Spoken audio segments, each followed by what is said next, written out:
Sit down, boy.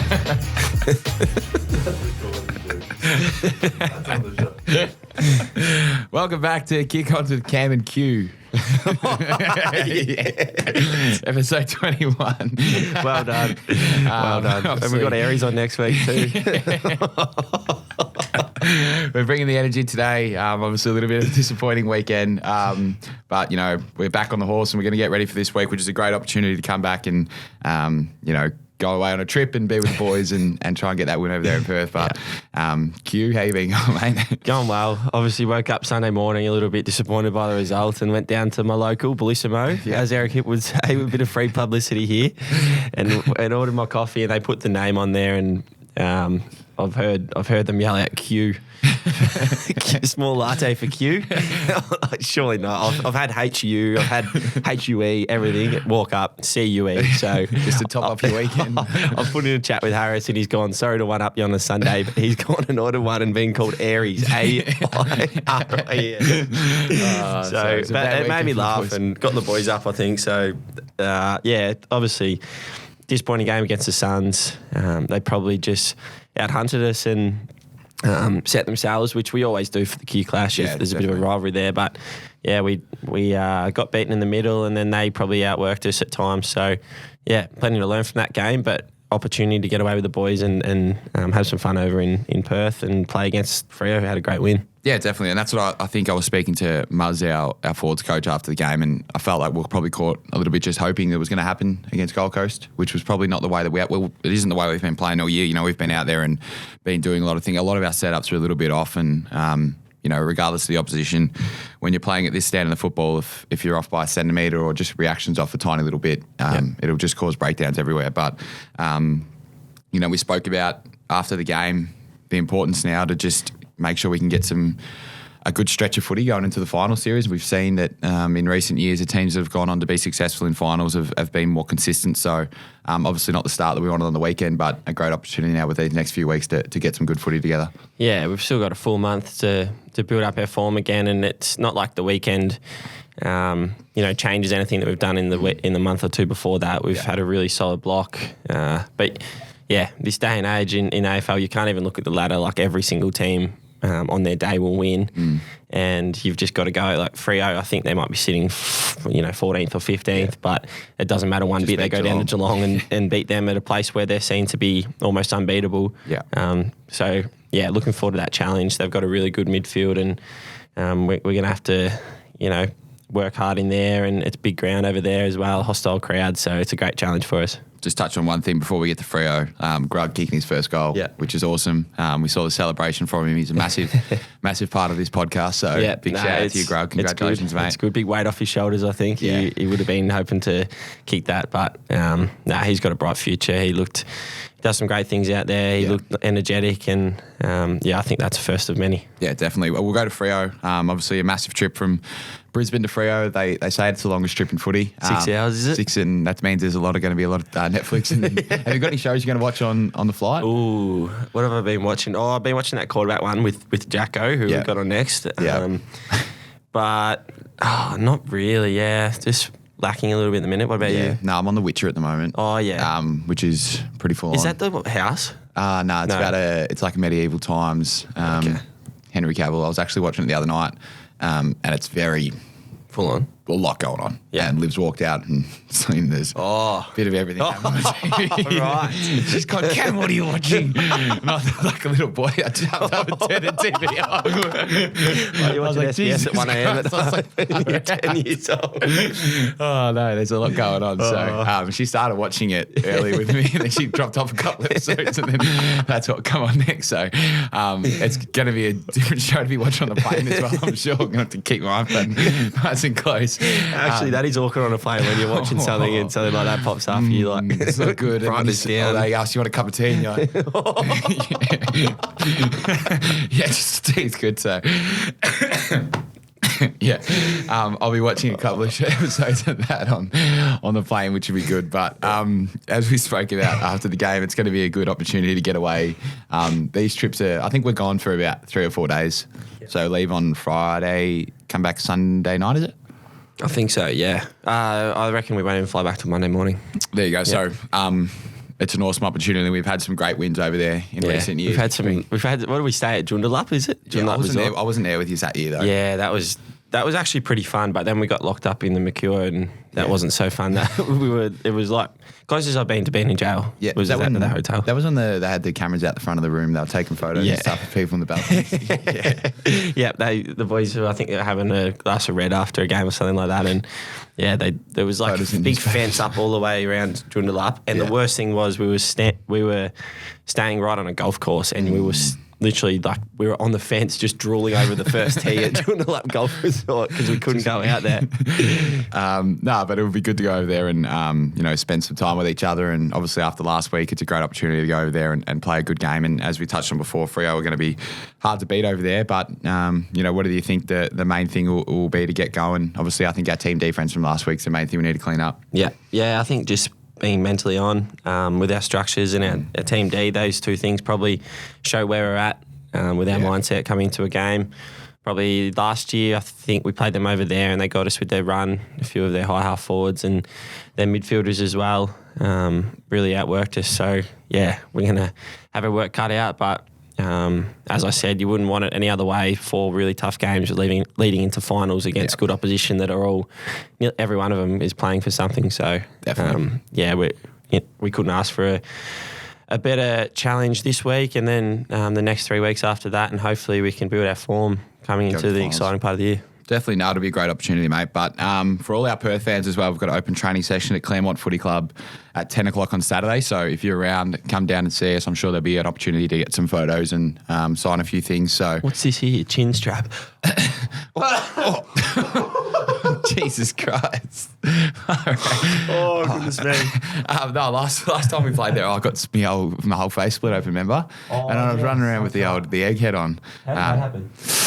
I can't remember. Similar to what happened here on the weekend. I just went for a tackle and I think I bit down my own lip. Just split it open. Split it open. No, just come down and see us at Claremont Footy Club on Saturday. We're looking forward to seeing all our Perth fans. Obviously, we don't get to go over there too much. So please come down and say hello and come and see the boys. But we'll go to ad break now. We've got Priz on next. So Prizzy, the young king. Your housemate, the young king. Stay tuned and we'll look forward to it. Beautiful. Brisbane Lions members, this one's for you. Join us for members round at the Gabba. Lions v Crows, Saturday, 12th of August from 3 p.m. Hundreds of giveaways are up for grabs. Tickets on sale now or go all in as a member for your chance to win big. Lions.com.au. Cam, a few of the boys have been telling me how good our show sounded lately. Well, they're probably listening on Audira headphones. They personalise sound to your unique hearing profile like 20/20 vision, but for your ears. So you don't reckon it's just our excellent podcasting skills? That too. I use mine for calls, music, movies, and of course, listening to our show. They're noise cancelling, Bluetooth enabled, and have 30 hours of battery life. Brisbane Lions members can claim their exclusive 20% discount on any pair of Audira headphones through their member page. What's not to love? Join the club today and feel connected with Audira. Join the Neds AFL Open Group to connect, bet and banter with hundreds of like-minded punters and see expert tips on every AFL game this season. Take it to the Neds level. T's and C's apply. See website for details. What are you really gambling with? All right, welcome back to Kick Ons. Thanks for joining us after the ad break. We've got Jaxon Prior on. Mate, how you been going? Have you been listening to the podcast? What do you reckon? Yeah, I'm going well, Cam. And I have been listening to the podcast. Thanks for having me on. So the long drive out to Springfield, I chuck it on, so it's been good. You've been looking forward to getting on? Yeah, I didn't think I was going to get on. Obviously, I haven't been in the AFL side too much. It was a bit of a late call up too. We were just standing in the kitchen. He's like, "Oh, who are we going to get?" And Frizzy was standing there. Oh, may as well get Frizzy. Get him on. It's good to have you on, mate. But how have you found the footy this year? Obviously, you've played a couple of games AFL, a little bit of AFL. How have you found the year so far? Yeah, it's been quite challenging from a personal standpoint, not being able to play as consistently as I have in the last 2 years. So, but with saying that, the VFL side going really well. Sitting 4th at the moment, and we've only lost 3 games. So that's how tight the top 4 is there. And then came up and was able to play a pretty cool, nice game against Collingwood and had a good win at the Gabba there. So that's probably the highlight of my season in the AFL. But yeah, VFL's going really well. You've been thrown around a bit in your 150 games, but you finally settled on a back plank. Do you want to touch on the 150 game story? Yeah. Well, so played a final against Melbourne at Adelaide Oval. This 2 years ago, isn't it? 2021. So it would have been around. I hadn't played 20 games yet, so and I just had a poor effort and we lost. So Monday review, Fags was just going through all the sort of the poor efforts, and mine was one of them. He just let me know that I looked like I've been walking around like I've played 150 games of AFL, and if I want to play consistent footy, I've got to work for that.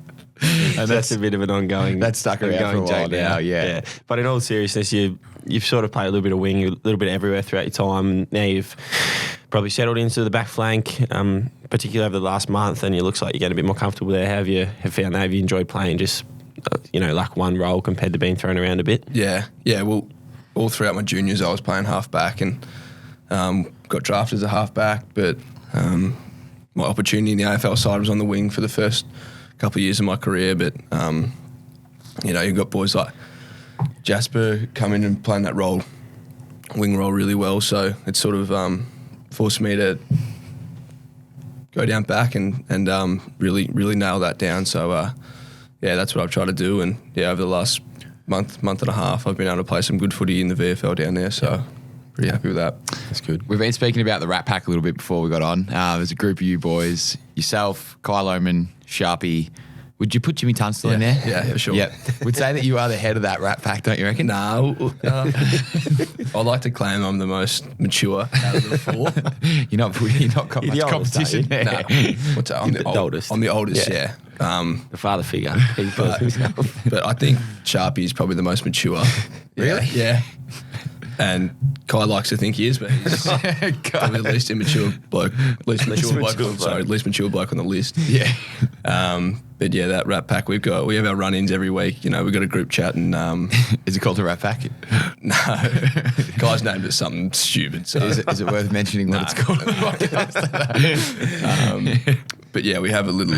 So Kai likes to throw around a bit of lip, and sometimes I can't handle it too much. So I'm leaving the group chat once a week. He's a bit of a funny. We'll talk about Kai a little bit. We'll just think about his celebration on the weekend. Obviously, probably not the ideal time for your first goal, but there's been a bit of a laugh around the club. He's given the double cobra and the hands up after his first goal. Poor fella would have built up this moment so much in his head.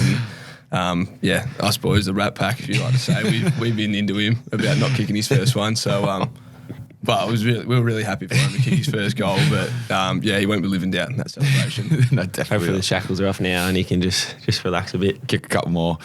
Speaking of celebrations, we've got a nice little photo here. Brucey giving it a bit. So is that from the weekend? It must be. Is that the front of the weekend? Yeah. Yep. Turn it around. Who's that? Gold Coast. Here we are for the audience out there. So we'll put in front of Bez. Bez got real flat last week because we had the photo in front of him. Oh, this one? Yeah, so that's Bez there, isn't it? Yeah, didn't we have Link's photo? Yeah, we had Link's photo. And like, you took me out, yeah. So we'll just take him out. For someone that talks so much shit about the podcast, he's watching and listening all the time, isn't he? Like, he always talks about how much he wants to get back on, like, far out. On Bez as well, we're saying you lived with Bez early days. You had the Freaky Friday days at Bez. You've been with Huey. You've been with Dev. Everyone kind of bounces around their first couple of years when they get up to the club. Who do you reckon's been the easiest to live with? And don't say Huey because he's here. Okay. Who do you reckon would be the easiest? I've lived with him twice. So. Yeah. You were at Bez's with him at the same time as well, weren't you? Yeah. Who would you say your favourite housemate is to have and your least? Can't say Huey. And your least favourite. Okay. So it's Bez or Dev? Same. Well, I live you with with Sharpie. Tommy Berry and I had Diz as well at the start. Oh, that's right. You were Diz as well. But my favourite housemate, Tommy Berry and I used to butt heads a bit. I'd say Sharpie. Yeah. Sharpie was pretty good to live with. He can sleep through an alarm though. Young fella. We did coaching together at St. Laurie's over the summer, and every morning I'd be waking him up. That was one thing that annoyed me about Tommy and Jared as well, is you'd get ready like. We get to train pretty early. We'd be up, and Bez does now too. But early on, like he would. Shocking. You'd have to leave at 8, and he would be up at 7:55 at the earliest, just trying to like rush. And I'm sitting in the car because we used to get lifts together, waiting for him. The time's ticking. I just used to hate it. Always pushing the boundaries. Witho would do the exact same thing. When I was in with Witho, I'm more like, if we have to leave at 7:30, I'd rather get up at 6:45. Have a coffee, have a shower, feel fresh. Witho's like. Bang out of the door with his bag on, like walking to the car, and I'm like... And the amount of times we used to go in there and like wake him up because I thought he'd slept through, but he was like My alarm's about to go off. 5 minutes, mate. Hurry up. You'd be sitting there ready on the couch. Tom would roll out and he would just stand there and stare at you. With his towel over his shoulder. Towel over his head, hair's all scruffy, in his boxes. He was the worst morning person. Yeah. He just Is that Tommy? this blank look on his face, like you could not talk to I him. talked to him until training was finished. Sit in the car with him, go. What is First time we chatted to him for the day was when we put the headphones on to play COD about 3 in the arvo. Or like when you're waking up early in the morning, you know one of them is still asleep, so you just like start smashing a few dishes together, or like making the coffee Making a big machine next to noise. really loud to wake them up. It was good fun, that house, though, wasn't it? Early Yeah, days. yeah. Oh, actually, a little story about Priz. First night he cooked. I got 2 stories from that night. You go first. and I'll- Well, Prizzy went and bought some chicken steaks. So I don't know how much he bought, but cooked them up. They were nice. Put a bit of curry on them or whatever, and served them up. And we all finished, and we were all looking at each other like the chicken had probably started like maybe that big and shrunk up in the pan to probably that big. And no, everyone was too nice. Prizzy just got here, and I just had cooking for like what, four people? 4 blokes, like just hadn't got the portions right for the 21-year-olds in the house. So I just gave him a little bit of feedback in front of everyone. Yeah, he just said, let's address the elephant in the room. Not enough. And you're fresh, like you're nearly, Yeah. you would be like 18, 19. 18, just come back from COVID, so. And Bez is just like, how can you do that to the poor kid? I was like, he's got to learn. He's going to keep serving up half portions. Yeah, the other part of that was, I don't know what Locke was over before when I was like prepping the food. Yeah. And I was cutting up an avo. And as you know, the avo, you like cut around the pip, the seed. Yeah. I was going so hard at this avo. What? Like you going straight down the middle. And Locke's going like, do you know what you're doing? I was like, yeah. And then when I cut it open, there was like, the pip was in half. And I had just cut so hard through this thing. And then I was just trying to play it off. I was like, oh yeah, I like cutting through the pip. That's why Bez's knives were all blunt. He's cutting through pips. Geez, this avocado's a bit crunchy Yeah. through the middle. Crunchy guacamole. Oh, we'll talk about your old man as well. Priz played footy at Essendon and West Coast, now coaching the AFLW team. At West he was Coast. doing coaching when you were younger though, wasn't he, at Freo? Yep. So you would have grown up a little bit around the footy club, and how was that growing up? And, it's pretty cool when you see little kids that we have now, like sons of the boys, come in and spend time with the players. You probably got to do that. Was that pretty cool growing up? Yeah, it was so cool. My highlight of the week was going to training, or if Freo got a win, then going to the rooms and just sort of hanging around. I didn't really like to talk to the boys or get photos and all that sort of stuff. I was too I thought they were superheroes and put them on this big pedestal, and I just like watching from afar. And Dad coached at Freo for 13 years, I think. Ended up finishing in 2020 during COVID, and but to have him do that and to see what it was like in sort of the sanctum of footy club from a young age, it's pretty cool. Not many young kids get to see that. Yeah, definitely growing up as well, like going through your draft period as well, having your dad at an AFL club. Do you reckon that was an advantage for you to have, to run things by him and see what was working? Yeah. He's been really good. He's not one of those dads that just like always on my case about things. He sort of took Zork to Lewis pretty much. he just took the back seat, and if he saw something and he needed to say something, he would. But apart from that, he sort of let me go, and I'm on my own journey, and he's just there to guide me if he needs to say something. But yeah, he's been good. Just let me go. Yeah, perfect. True, you were pretty emotional after the 2013 grand final. Yeah, I was. So I cried the week before when they won the prelim, the Dockers, and then I cried when they lost the grand final. I was in the change rooms after, and it was like the saddest thing I've ever been a part of. Like families and players crying everywhere, and it was just like, What about the week before? I want to know, was it like just a happy, couldn't hold it in? yeah. So happy. In the stadium, just in the stands, In the stadium, crying. yeah, because I knew I was going to Melbourne the next week if they won. I missed inter-school sports that week, which I was flat about, but then I got to go to Melbourne watch a grand final. So, and after the loss, I got some Maccas. So that was the highlight. For me. Shout out to Mac. Safe and tears, just go get a cheeseburger. Oh, that's so good. We talked about it a little bit before. You're doing a bit of coaching with Sharpie as well at Laurie's. You've been doing that for 2 years, or was that just last year? Yeah, we did 2 years of it. Yeah. So we went year 8s both years. So we saw the first group off. They went up to year 9s and 10s, and then we got the fresh group through, and both really good teams. Yeah. Had some, I don't know, in those comps you can have some pretty big wins, and And I remember the sort of Sharpie saying to the boys, if you win by 152 points, I'll give you my phone number. Because that's all they want. They just want to get a connection. Yeah. They'd message you on Instagram and try and get your phone number and stuff, and they ended up winning by 150 points that day. So, Hodgie's son was on that team in our first year, and he's going really well. And I enjoy it. Gives me something to do in the off season. Did you cry after any of those wins or no? Nah. Two-time jacket winner as well. There's only a couple of two-time jacket winners. There's yourself, Richie. Oh, you three-time? Three-time. He put his hand up like that. So you're the only three-time winner. Richie's 3, I think. No, Richie's a 5. Or 5. Yeah, he's huge. Geez, I don't like that. Yeah. We're going to have to get him on the podcast and talk to him about that. But would you consider yourself the best golfer at the club? Handicap says so at the minute. I'm talking just golf, though, just you feel. I don't know if I'd be the best golfer. I think craft hours and time put in the off season last year would be up there with some of the boys. But I would say Richie's probably got it. Yeah, okay. Smart. He's a smart golfer. He just knows his game, yeah. I reckon that funniest thing was the jacket. Where was it? Down at Bribey. And I think you were going to be even to the card, and you were the last group. So you've got about 20-odd blokes sitting on the green to be the last group, and he's got a putt there to make it to be even. Well, this is not even the length of a putter handle, this putt. Like, it is so It was almost a gimme. And everyone's standing there watching him, and he putts it, and everyone's going, oh. Hugh was behind me.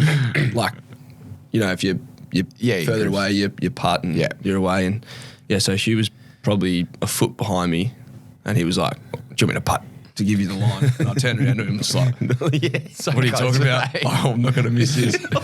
And I missed it. I pulled this putt and I just picked the ball up and kicked it so hard into the water.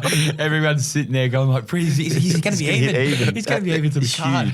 And he misses it, and everyone just goes, oh, and you see Chris walk over, grab the ball up and just kick it off the green. And no one wanted to make a reaction or anything, so we all just went, oh, well done, he's run another jacket. But, that was all time. We'll get into the quiz, boys, presented by Neds. Huey, you've made yourself back. You're very respectable in the quiz now. He's actually was terrible, as you probably would have heard, but has made it back. So we'll get stuck into this one. Bragging rights. Who cooks tonight?